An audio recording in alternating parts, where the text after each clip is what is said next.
Aujourd'hui, on fait une vidéo qui fait suite à un sondage que j'avais posté il y a quelques semaines pour fêter les 100 premiers abonnés de la chaîne. Et dans ce sondage, je vous demandais quel type de vidéo vous plairait. Et il y a 2 vidéos qui se sont détachées du reste. Il y en a une qui concernait mon parcours scolaire et une autre sur une comparaison entre les études en France et les études à l'étranger. Après réflexion, je me suis dit que c'était peut-être pas mal de faire une vidéo qui regrouperait un peu ces 2 thèmes, étant donné que mon parcours scolaire prend aussi en compte les études à l'étranger. Alors comment va se passer cette vidéo?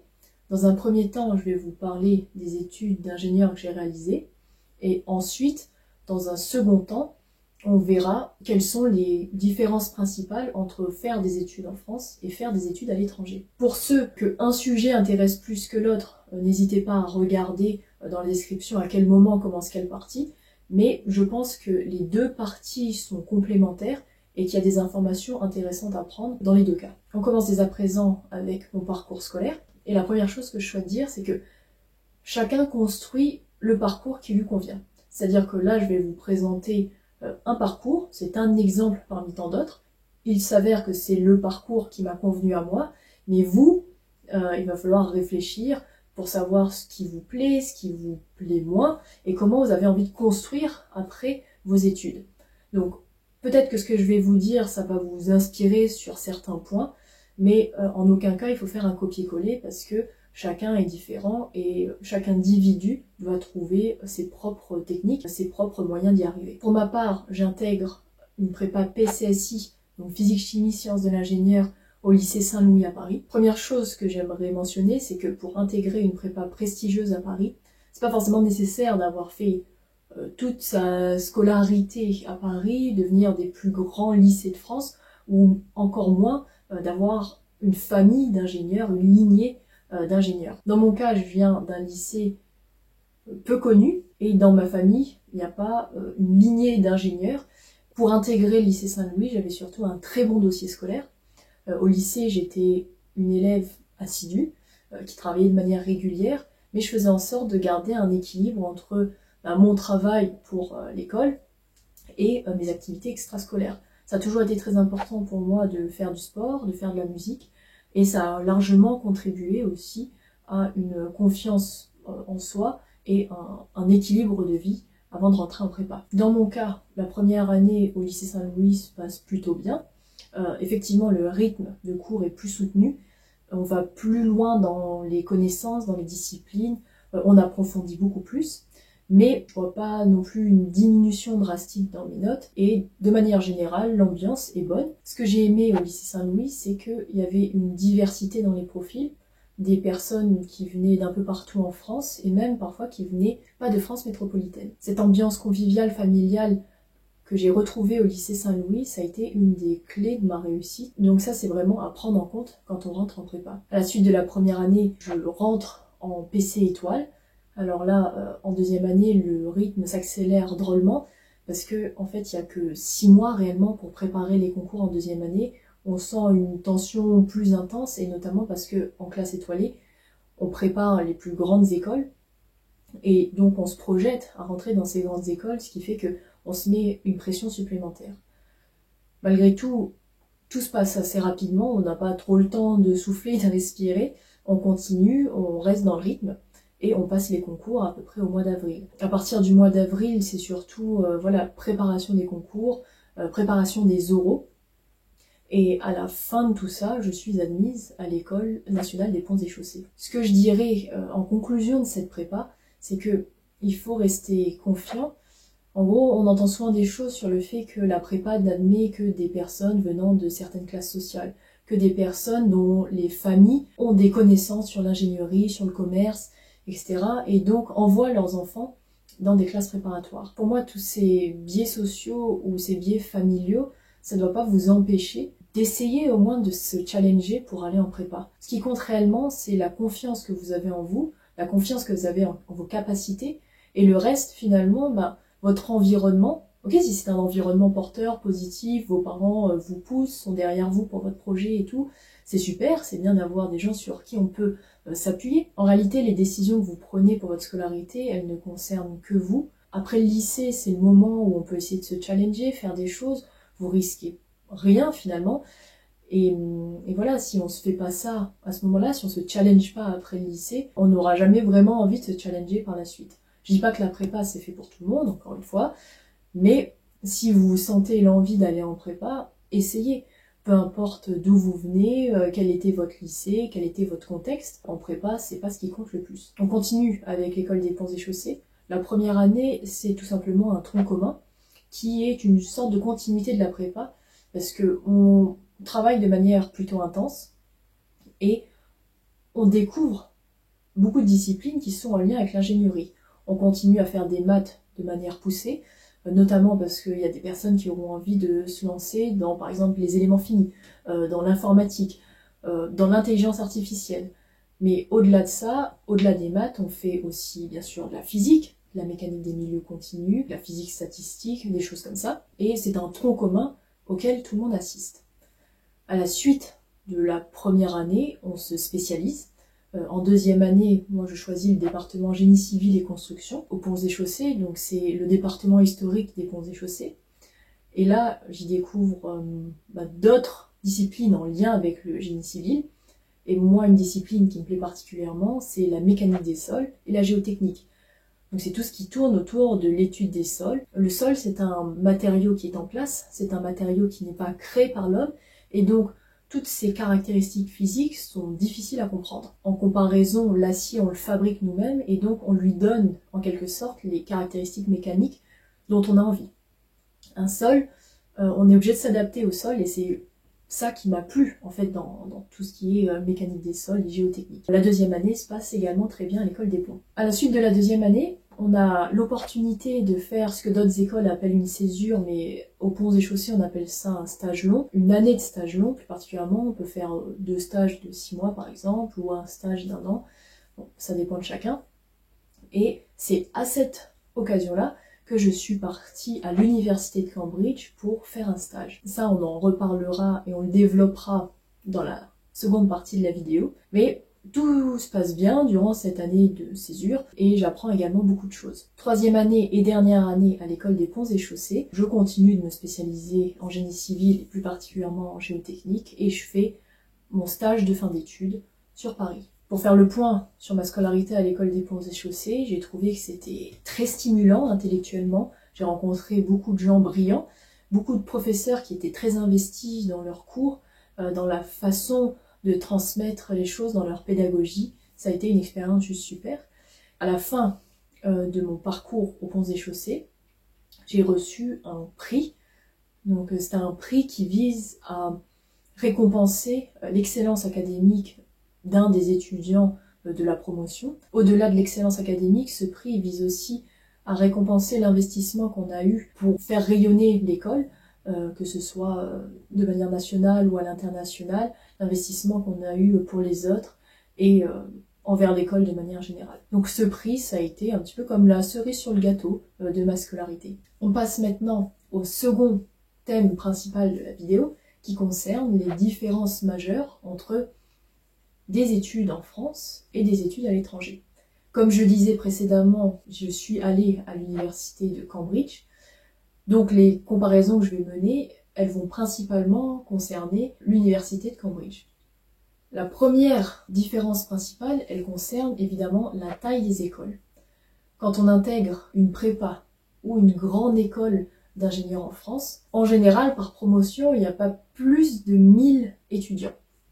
Donc, et encore 1000, ça commence à être un chiffre assez important pour une grande école d'ingénieurs en France. Quand on va dans des universités à l'étranger, c'est pas rare d'avoir plusieurs milliers d'étudiants par promotion. En France, quand on a des plus petites promotions, on finit par tous se connaître à la fin de notre scolarité, à savoir à peu près qui est qui, à suivre les parcours de chacun. On a un réseau qui est moins étendu, évidemment, que pour des grandes universités à l'étranger, notamment Cambridge, mais on a un réseau qui est peut-être plus proche qu'ailleurs. Le fait d'avoir des plus grosses promotions et l'avantage donc des universités à l'étranger, c'est aussi d'accueillir des élèves, des étudiants qui viennent un peu partout dans le monde, beaucoup d'étudiants internationaux.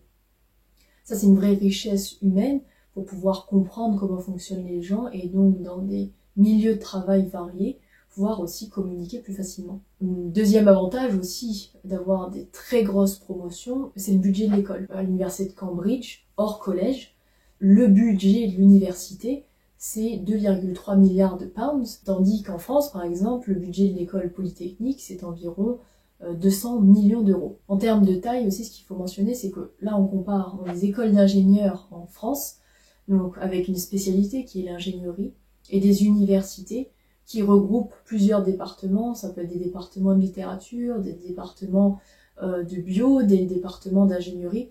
Donc c'est un petit peu aussi difficile de comparer en termes d'échelle ces deux entités, mais malgré tout, il y a plus d'étudiants dans les universités que dans les écoles d'ingénieurs concernant l'ingénierie. Ce qui fait que dans les écoles d'ingénieurs en France aussi, les profils peuvent s'homogénéiser parce qu'on fréquente que des ingénieurs et on n'a pas une vision vraiment sur ce qui se passe à l'extérieur, sur d'autres façons de penser. Tandis que dans une université comme Cambridge, le fait de pouvoir côtoyer des personnes venant d'environnements très différents, qui font des choses très différentes, ça apporte aussi une richesse sur un plan intellectuel. Ça dépend vraiment de ce qu'on recherche finalement. Si on a envie d'avoir un réseau que d'ingénieurs assez puissant dans un pays en particulier, ou si on a envie d'avoir un réseau plus étendu. Dans ce cas-là, les universités à l'étranger offrent cette possibilité-là. Deuxième grande différence entre les cursus d'ingénieurs français et un cursus d'ingénieur à Cambridge, c'est l'approche pédagogique. Par là, je veux dire que dans la manière d'aborder un problème scientifique, par exemple, ce que j'ai pu remarquer, c'est que entre l'approche française et l'approche britannique, il y a une différence qui est assez notable. Comme je le disais, donc je suis partie dans le cadre d'un stage à l'université de Cambridge. C'était un stage de recherche concernant la liquéfaction des sols. Donc par exemple, la liquéfaction des sols, ça peut être illustré par ça. Et donc je suis allée dans un laboratoire de recherche, mais j'avais aussi accès aux cours de l'université pour pouvoir approfondir mes connaissances dans divers sujets. Ce que j'ai pu remarquer, c'est que dans l'approche anglaise, on a une approche intuitive des problèmes scientifiques. C'est-à-dire qu'on va d'abord essayer de comprendre intuitivement ou avec nos connaissances de base le problème, sans essayer de l'expliciter plus que ça. On suit en fait des idées qu'on peut avoir et on les teste. Tandis que dans l'approche française, parce que j'ai aussi fait de la recherche en France, on essaye d'abord de baliser un cadre théorique sûr, qui se base sur des mathématiques, qui se base sur de la physique, mais vraiment on reste dans de la théorie avant de résoudre le problème. On veut s'assurer qu'il y a un vrai cadre de réflexion avant de lancer une résolution. Ce sont deux approches qui sont très complémentaires et c'est bien de les avoir toutes les deux en tête. Après, il y a une approche qui convient peut-être mieux à certains étudiants qui n'ont pas envie de s'embarrasser de tout un formalisme mathématique, et il y a une approche qui convient mieux à d'autres où justement on a besoin d'être quand même rassuré avant de se lancer complètement. Par exemple, il y a des étudiants dans ma promotion avec qui j'ai pu discuter, qui étaient partis à l'Imperial College à Londres, et qui me disaient que pour eux c'était assez déstabilisant finalement de commencer un problème et commencer par regarder des abacs, regarder en fait des graphiques pour résoudre le problème sans essayer de mettre un vrai contexte mathématique ou physique autour des choses étudiées. C'est bien d'être conscient aussi de cette différence-là qui, pour moi, me semble majeure. Une autre différence en termes pédagogiques que j'ai pu remarquer, c'est la manière dont les étudiants doivent prendre en main leur scolarité. En France, on considère que l'étudiant, on lui donne des connaissances, mais c'est à lui de faire le tri dans ses connaissances, de s'organiser, de structurer sa pensée. Tandis que à l'université de Cambridge, ce que j'ai pu remarquer, c'est que les professeurs donnent des connaissances, mais ils structurent à l'aide de résumés assez précis les choses qu'il faut connaître et les choses qui sont moins essentielles. En quelque sorte, je dirais que le travail est un peu plus mâché à l'université de Cambridge qu'en France, où on doit nous-mêmes faire nos propres fiches, essayer de trouver nos méthodes de résolution pour certains problèmes. Alors bien évidemment, il y a une structure, les professeurs, ils ne vous laissent pas comme ça faire n'importe quoi. Mais il y a une vraie démarche il faut qu'on réfléchisse au maximum par nous-mêmes, quitte à avoir beaucoup d'informations et être noyé parfois dans l'information, mais c'est à nous d'avoir cette réflexion à la suite du cours. Ça peut aussi être un peu déstabilisant pour des étudiants qui sortent de lycée, c'est-à-dire d'avoir cette maturité vis-à-vis de toutes ces connaissances qu'on peut nous donner. Et enfin, quelque chose que j'ai trouvé intéressant dans les deux systèmes, c'est l'accent qu'on pouvait mettre sur la recherche. Pour moi, la recherche, c'est un moyen de mieux apprendre, de mieux comprendre ces cours, parce qu'on est plus acteur quand on nous met devant un projet de recherche. À l'école des ponts, ça arrive très tôt dans la scolarité. Dès la première année, on commence avec des projets de recherche, on découvre des choses, on est en contact aussi avec des chercheurs. À l'université de Cambridge, ce que j'ai pu voir, c'est que la dernière année, donc la 4e année, qui est en quelque sorte facultative, parce que en réalité, en Angleterre, on a une sorte de bachelor, donc qui dure 3 ans, et puis après, les étudiants décident ou non de poursuivre leurs études pour une 4e année, qui là sera plus axée sur un projet de recherche. Donc dans les deux cas, je trouve que c'est intéressant de mettre en évidence la recherche, parce que c'est aussi un moyen de structurer notre pensée et d'avoir envie de découvrir par soi-même. Et enfin, la dernière chose qui m'a frappée, il y a une approche vis-à-vis des activités extrascolaires qui est différente entre la France et l'étranger. En France, donc, ce qui est primordial, c'est les études en elles-mêmes. On met l'accent, on met toute notre énergie, ou au moins 80% de notre énergie, dans les cours, les révisions qu'on va faire, les études de manière générale. Donc ça, c'est très vrai en prépa. En prépa, on va pas se mentir, notre énergie, elle est tournée sur l'apprentissage des cours. On fait pas beaucoup d'autres choses que finalement travailler. En école d'ingénieur, c'est un peu moins visible, mais encore une fois, ça dépend des étudiants. Il y a des étudiants qui veulent juste assurer le diplôme, finalement, avoir la moyenne, etc. Il y a d'autres étudiants qui sont plus impliqués. En école, on peut vraiment beaucoup travailler aussi, peut-être pas de manière aussi intense qu'en prépa, mais presque aussi intense. En école d'ingénieur, on peut retrouver le goût du sport et des arts, mais là encore, c'est une volonté personnelle de l'étudiant et on n'est pas encouragé plus que ça à faire une activité sportive. Ce que j'ai beaucoup aimé en Angleterre, c'est que justement les gens continuaient leurs activités en plus de leurs cours. Par exemple, je me suis inscrite dans le club d'athlétisme de l'université de Cambridge et j'étais juste subjuguée par le fait que les gens avaient conservé un excellent niveau. Ce, malgré les études, malgré tout le reste en fait qui tourne autour du contexte scolaire. Donc ils n'avaient pas laissé tomber leur activité extrascolaire et ça c'est vraiment un moyen de décompresser et puis d'avoir une cohésion sociale parce que là-bas l'activité aussi, le sport ou la musique, etc., c'est un prétexte pour des événements de la cohésion sociale. Après, il y a quelque chose que j'ai apprécié en France, c'est que même si l'accent n'est pas vraiment mis sur le sport ou sur les arts, quand il y a des événements sportifs, ça regroupe beaucoup d'écoles en même temps. Par exemple, il y a un événement sportif qui s'appelle la Coupe de l'X et qui réunit donc sur le plateau de Saclay plusieurs grandes écoles d'ingénieurs qui viennent un peu de partout. Il y a plus d'une dizaine d'écoles, même peut-être une quinzaine d'écoles, qui se réunissent donc au cours de cet événement. Et j'ai pas forcément retrouvé ça à l'université de Cambridge. C'est-à-dire que il y a des événements sportifs avec d'autres écoles. La fameuse course d'aviron entre Cambridge et Oxford, qui là, voilà, c'est l'événement vraiment de l'année. Mais après, j'ai pas forcément entendu parler d'événements avec des écoles autres que Oxford, ou sinon c'est très sporadique.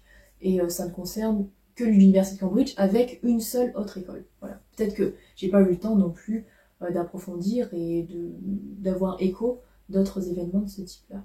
Donc en conclusion de cette vidéo qui me semble maintenant plutôt longue, c'est que c'est un peu dur de dire qu'en France, les études qu'on nous propose sont désuètes. Le niveau des études en France reste bon, voire très bon, et notamment si on suit des parcours exigeants. Moi, je me souviens que quand j'étais au laboratoire à Cambridge, le directeur du laboratoire était très étonné du niveau que j'avais, et également des connaissances globales et transverses qu'on m'avait enseignées à l'école des ponts. Il y a par contre des choses dont on peut s'inspirer dans les écoles d'ingénieurs en France, c'est notamment le cadre sportif et artistique qui est important pour les étudiants. Je trouve que c'est un bon moyen de décompresser, c'est un bon moyen de favoriser la créativité des étudiants, et ça, à l'étranger, ils sont très forts là-dedans. Après, concernant tout ce qui est le réseau, le fait de rayonner à l'étranger. C'est vrai que les écoles françaises ne sont pas forcément